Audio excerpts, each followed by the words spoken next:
சொன்னேன் 300 ரூபாய் உயர்த்துறோம் சம்பளம் கொடுக்கல, 100 நாளா 150 நாள் ஆக்குறேன் கொடுக்கல, கிராமத்தில் இருக்கிற இந்த வேலை திட்டத்தை பேரூராட்சிக்கு விரிவுபடுத்துறேன். இது சொன்னது யாரு? மு.க. ஸ்டாலின் 2021 சட்டமன்ற தேர்தல் வாக்குறுதி. நீ வெற்றி பெற்ற நீதான் முதலமைச்சர், நீ செய்யல. உனக்கு ஈரமான சூடு சொல்ல இல்ல. அதுதான் இந்த மேடையில் இந்த கண்டன ஆர்ப்பாட்டத்தில் தேசிய ஜனநாயக கூட்டணி சார்பாக நாங்கள் சொல்ல கடமைப்பட்டிருக்கிறோம். ஆண்மையான நியாயமான முதலமைச்சராக நீ என்ன பண்ணோம்? அதிமுக ஆட்சியில் மத்திய நிதி வருதோ இல்லையோ, எடப்பாடியார் மாநில நிதியிலிருந்து இந்த திட்டத்தை செயல்படுத்தினார், சரியான முறையில் செயல்படுத்தினார். நீங்க இன்றைக்கு தோல்வி அடைந்த அரசாங்கம், எல்லா நிலையிலும் தோல்வி அடைந்த அரசாங்கம், மக்களுக்கு எந்த திட்டமும் பணிகளையும் செய்யாமல் மிகப்பெரிய தோல்வி அடைந்த திராவிட முன்னேற்ற கழக மு.க. ஸ்டாலின் அரசாங்கம் இன்றைக்கு தொடர்ந்து போய் சட்டம் ஒழுங்கு சீர்கேடு.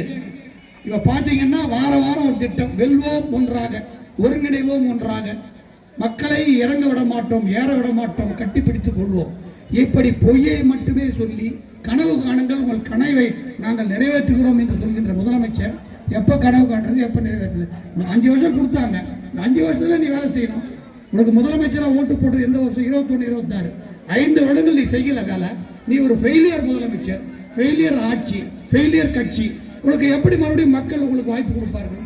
ஒரு தோல்வி அடைந்த அரசாங்கம், சட்டம் ஒழுங்கு சீர்கேடு, கஞ்சா, போதைப் பொருள் கலாச்சாரம், பெண்களுக்கு பாதுகாப்பில்லை, போலீஸ்காரருக்கு பாதுகாப்பில்லை, எங்க பார்த்தாலும் ஒரே பிரச்சனை, அத்தியாவசிய பொருட்கள் விலையேற்றம், கரண்ட் பில்லு, சொத்து வரி, வீட்டு வரி, கடை வரி, எல்லாவற்றையும் ஏற்றிவிட்டு மக்கள் மீது வரலாறு காணாத சுமை. ஒரு சாதாரண குடும்பம், ஏழை குடும்பம்னா கூட 5 லட்சம் ரூபாய் நஷ்டம் இந்த ஆட்சியில. விடியா ஆட்சி, உங்கள் வீட்டு பில்லே சாட்சி. அப்படி ஒரு வீட்டுக்கு போய் அவங்க சொல்ற கணக்கு எடுத்தா ஒரு இடத்துக்கு 5 லட்சம் ரூபாய் வருது. நலத்திட்டங்கள் வராது 2 லட்சம், 7 லட்சம் நஷ்டம் சாதாரண சாமானிய ஏழை குடும்பத்திற்கு. நடுத்தர குடும்பத்துக்கு 10 லிருந்து 12 லட்சம், அதோட உயர்ந்த குடும்பத்துக்கு 20 லட்சம், 25 லட்சம், பணக்காரங்களுக்கு 50 லட்சம். இந்த ஆட்சியில நஷ்டமான தொகை 5 ஆண்டுகளில் 50 லட்சம். இந்த நஷ்டத்திற்கு மு.க. ஸ்டாலினுக்கு நம்முடைய தமிழ்நாட்டு மக்கள், கடம்பத்தூர் ஒன்றிய மக்கள் நீங்கள் கேள்வி கேட்க வேண்டும். அவர்களை வீட்டுக்குள்ளேயே ஊருக்குள்ளேயே வரவிடக்கூடாது. இந்த 2026 சட்டமன்ற தேர்தலில் நீங்கள் சரியான பாடத்தை புகட்ட வேண்டும்.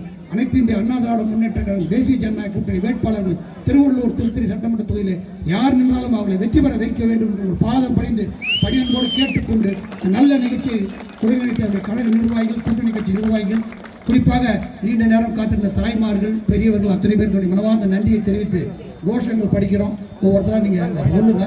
முதல்ல பாரதிய ஜனதா கட்சி சார்